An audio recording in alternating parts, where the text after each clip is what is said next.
Welcome to Bite at a Time Books, where we read you your favorite classics one bite at a time. My name is Bree Carlile, and I love to read, and wanted to share my passion with listeners like you. Be sure to follow the show on your favorite podcast platforms so you get all the new episodes. Or you can follow the show on YouTube, where we have playlists for all the stories. You can find us on all the social medias at Bite at a Time Books, or on our website, biteatatimebooks.com, where you can also sign up for our newsletter for more information on what we're reading and what's coming next for the podcasts. We're a part of the Bite at a Time Books Productions Network. If you'd also like to hear what inspired your favorite classic author to write their novels, and what was going on in the world at the time, check out the Bite at a Time Books Behind the Story podcast, Tuesdays, wherever you listen to podcasts. Today we'll be continuing The Memoirs of Sherlock Holmes by Arthur Conan Doyle. The Crooked Man. Bite 3. It was midday when we found ourselves at the scene of the tragedy, and under my companion's guidance, we made our way at once to Hudson Street. In spite of his capacity for concealing his emotions, I could easily see that Holmes was in a state of suppressed excitement, while I myself, tingling with that half-sporting, half-intellectual pleasure which I invariably experienced when I associated myself with him in his investigations. "This is the street," said he, as we turned into a short thoroughfare lined with plain two-storied brick houses. "Ah, here is Simpson to report." "He's in all right, Mr. Holmes," cried a small street Arab running up to us. "Good, Simpson," said Mr. Holmes, patting him on the head. "Come along, Watson. This is the house." He sent in his card with a message that he had come on important business, and a moment later, we were face to face with the man whom we had come to see. In spite of the warm weather, he was crouching over a fire, and the little room was like an oven. The man sat all twisted and huddled in his chair in a way which gave an indescribable impression of deformity. But the face which he turned towards us, though worn and swarthy, must at some time have been remarkable for its beauty. He looked suspiciously at us now, out of yellow-shot, bilious eyes, and without speaking or rising. He waved towards 2 chairs. "Mr. Henry Wood, late of India, I believe," said Holmes affably. "I've come over this little matter of Colonel Barclay's death." "What should I know about that?" "That's what I want to ascertain. You know, I suppose that unless the matter is cleared up, Mrs. Barclay, who's an old friend of yours, will in all probability be tried for murder." The man gave a violent start. "I don't know who you are," he cried, "nor how you come to know what you do know. But will you swear that this is true that you tell me?" "Why, they are only waiting for her to come to her senses to arrest her." "My God, are you in the police yourself?" "No." "What business is it of yours, then?" "It's every man's business to see justice done." "You can take my word that she is innocent." "Then you are guilty." "No, I am not." "Who killed Colonel James Barclay, then?" "It was a just providence that killed him. But mind you this, that if I had knocked his brains out, as it was in my heart to do, he would have had no more than his due from my hands. If his own guilty conscience had not struck him down, it is likely enough that I might have had his blood upon my soul. You want me to tell you the story? Well, I don't know why I shouldn't, for there's no cause for me to be ashamed of it. It was in this way, sir. You see me now with my back like a camel and my ribs all awry. But there was a time when Corporal Henry Wood was the smartest man in the 117th Foot. We were in India then, in cantonments, at a place we'll call Booty. Barclay, who died the other day, was sergeant in the same company as myself, and the belle of the regiment. Aye, and the finest girl that ever had the breath of life between her lips was Nancy Devoy, the daughter of the color sergeant. There were 2 men that loved her, and one that she loved. And you'll smile when you look at this poor thing huddled before the fire, and hear me say that it was for my good looks that she loved me. Well, though I had her heart, her father was set upon her marrying Barclay. I was a harum-scarum reckless lad, and he had had an education, and was already marked for the sword belt, but the girl held true to me, and it seemed that I would have had her when the mutiny broke out, and all hell was loose in the country. We were shut up in Bertie, the regiment of us with half a battery of artillery, a company of Sikhs, and a lot of civilians and women folk. There were 10,000 rebels round us, and they were as keen as a set of terriers round a rat cage. About the second week of it, our water gave out, and it was a question whether we could communicate with General Neal's column, which was moving up country. It was our only chance, for we could not hope to fight our way out with all the women and children, so I volunteered to go out and to warn General Neal of our danger. My offer was accepted, and I talked it over with Sergeant Barclay, who was supposed to know the ground better than any other man, and who drew up a route by which I might get through the rebel lines. At 10 o'clock the same night, I started off upon my journey. There were 1,000 lives to save, but it was of only one that I was thinking when I dropped over the wall that night.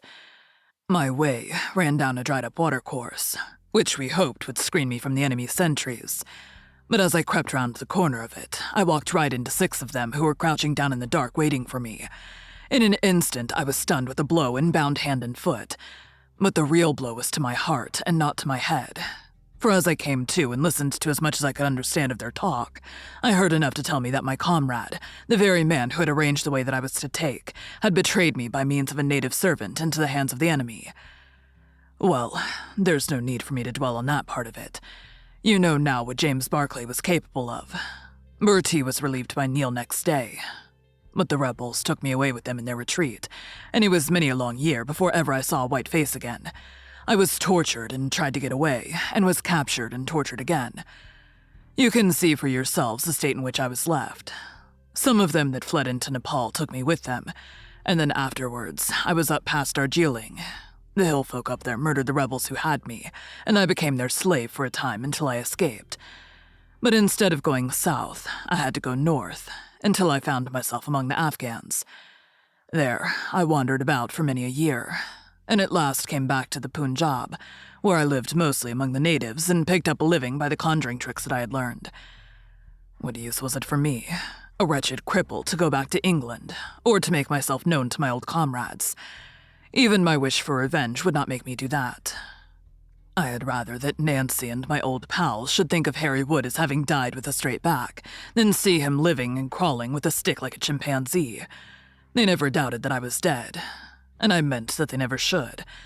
I heard that Barclay had married Nancy, and that he was rising rapidly in the regiment, but even that did not make me speak. But when one gets old, one has a longing for home. For years, I've been dreaming of the bright green fields and the hedges of England. At last, I determined to see them before I died. I saved enough to bring me across, and then I came here where the soldiers are, for I know their ways and how to amuse them, and so earn enough to keep me. Your narrative is most interesting, said Sherlock Holmes. I've already heard of your meeting with Mrs. Barclay, and your mutual recognition.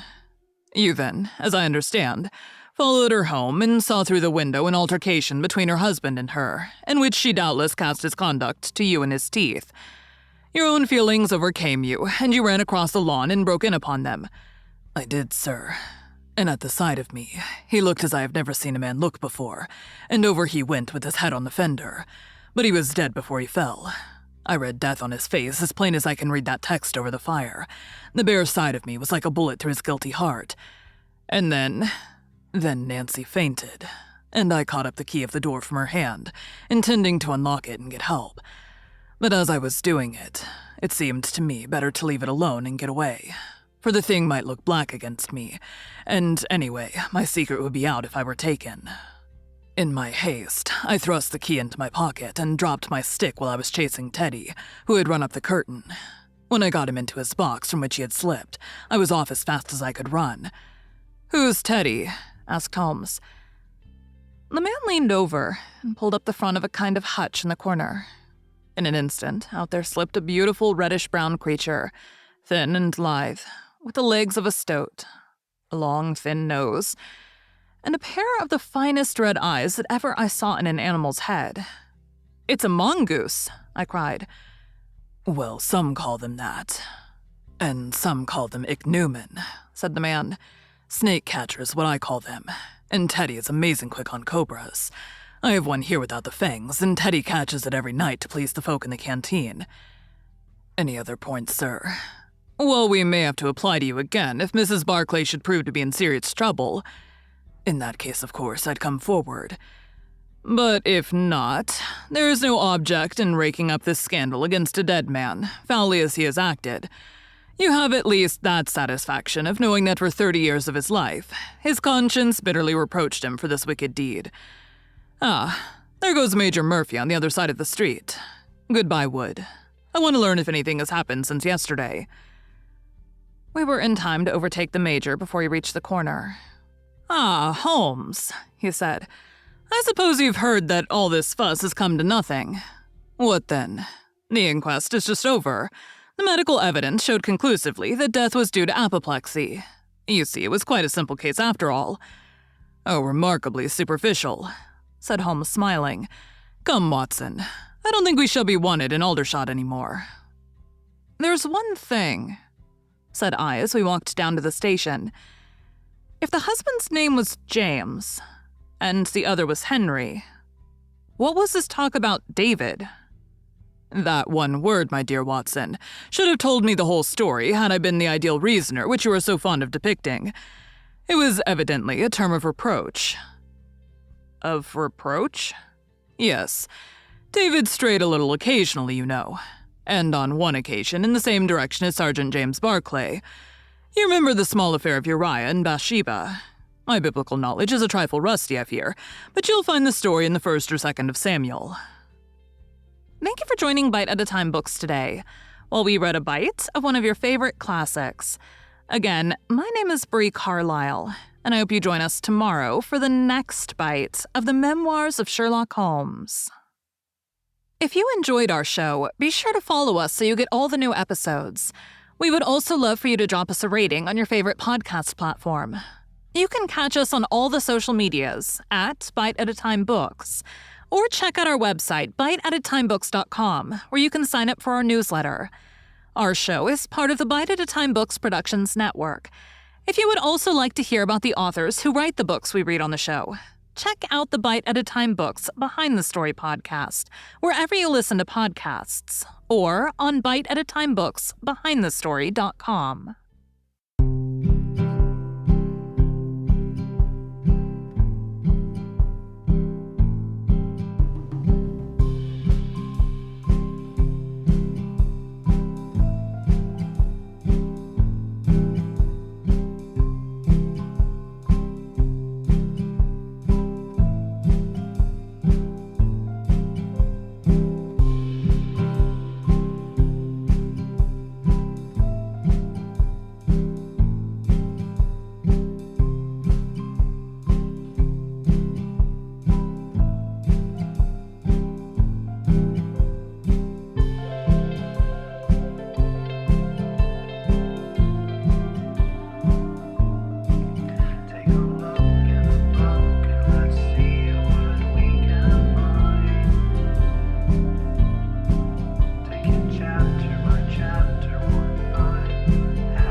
Time.